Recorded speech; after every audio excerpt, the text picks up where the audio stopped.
A questão é difícil. Eu acho que a sua questão é muito importante. Eu não lhe vou responder essa pergunta porque não me apetece. Ficará eventualmente a pergunta no ar. É uma boa pergunta essa. E hoje falamos de reaparições políticas, um teste australiano, um caso cirúrgico, mas começamos com o processo orçamental que está a chegar ao fim. Paulo, já se pode fazer um balanço? Já podemos, sim, não é? E o primeiro balanço é precisamente sobre o próprio processo orçamental, que, como se vê, está caduco, está viciado e basicamente leva-nos à produção de legislação de má qualidade.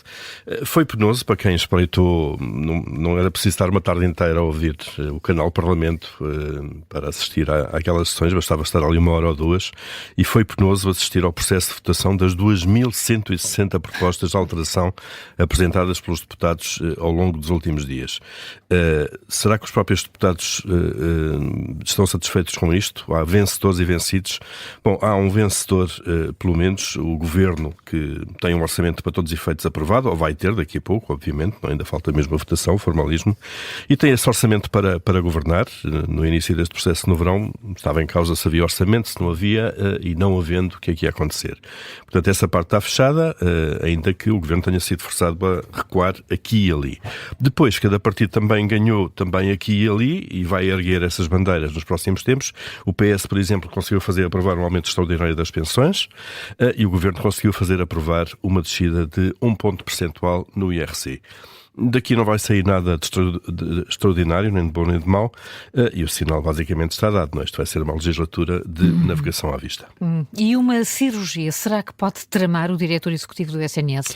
Pode, Carla, mas ainda é tudo muito nebuloso. António Gandra de Almeida, o novo diretor executivo do SNS, foi submetido a uma cirurgia plástica no Hospital de Gaia em outubro. O processo tinha tido início a 14 de junho, data da primeira consulta, e, por coincidência, a data em que a nomeação de Gandra de Almeida para suceder a Fernando Araújo foi oficializada. Entretanto, a Inspeção-Geral das Atividades em Saúde recebeu uma denúncia anónima acerca de um eventual incumprimento das regras por parte de Gandra de Almeida e abriu uma investigação, como faz nestas situações, para apurar os factos e saber se, afinal, o diretor executivo do SNS passou ou não à frente de outros utentes que estavam em lista de espera. O diretor do SNS garante que foi tudo feito de acordo com as regras, que está a ser vítima de uma devassa da vida pessoal. Olha, isto é caso para dizer, investigue-se, já dizia o outro, mas este clima de denúncias anónimas, de suspeição permanente, é mais próprio de um esgoto a céu aberto do que de um país. Então vamos mudar de país. Será? Vamos lá, exato. Olha, boa. É isso, Carlos. Austrália. Atenção, Austrália. Eu gostava muito de ir à Austrália, só para dizer isto. Nunca também fui, gostava. Mas gostava muito. Eu também gostava. Mas será que eu digo aquilo isso que em relação a Austrália... 99% dos países. Pronto, está. Desculpa, podemos seguir para a Austrália então. Há uma questão que a coisas Austrália está importantes, aqui a decidir, e será que é o caminho certo para gerir a relação dos mais novos com as redes sociais? Proibir? Pois é uma grande questão, não é? Vamos ver o resultado. Para já a Austrália é o primeiro país a tomar medidas drásticas desta matéria. Os deputados australianos aprovaram este projeto de lei que proíbe o acesso às redes sociais a menores de 16 anos. O assunto passa agora para o Senado, que vai discuti-lo e votá-lo. É uma legislação pioneira, não é? E se for aprovada vai obrigar as plataformas como o X, o TikTok, o Facebook ou o Instagram a tomar medidas elas próprias para impedirem de facto o acesso de menores de 16 anos. Plataformas como Snapchat ou Reddit provavelmente também serão abrangidos por esta proibição. O YouTube não, fica já de fora, não está incluído aqui porque, segundo o governo que fez esta proposta, o governo australiano, tem um propósito educacional que é significativo. Bom, e porquê é que o governo australiano decidiu avançar com esta proposta? Porque, alega o primeiro-ministro, sustenta que as redes sociais são plataformas para a pressão social, são motor de ansiedade, são um canal para burlões e, pior do que tudo, são uma ferramenta para predadores online. É isto que diz, de facto, o chefe do governo.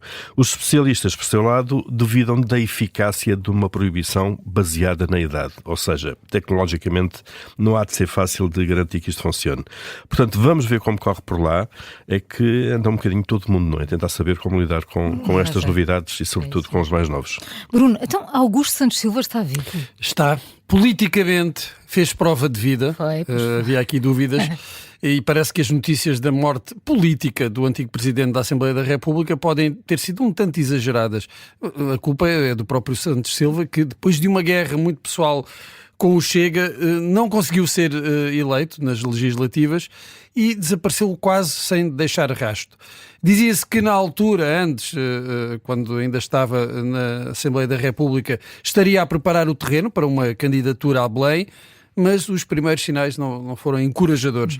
Entretanto, foram surgindo outros nomes, ainda não oficializados, da área política da esquerda, Centeno, António José Seguro, e Santos Silva foi ficando para trás, esquecido, perdido nas areias da política e do tempo, do passado. Mas agora, em declarações ao público, Augusto Santos Silva ensaia uma espécie de ressurreição política, como já não se via desde a semana passada, quando António José Seguro regressou também ele do limbo para o palco. Diz Augusto Santos Silva que não se põe de fora desta corrida em que, para já, são muitos aqueles que têm vontade de se inscrever, mas ainda ninguém distribuiu os dorsais, portanto ainda não há concorrentes. A questão é difícil. Eu acho que a sua questão é muito importante. Eu não lhe vou responder essa pergunta porque não me apetece. Ficará eventualmente a pergunta no ar. É uma boa pergunta essa.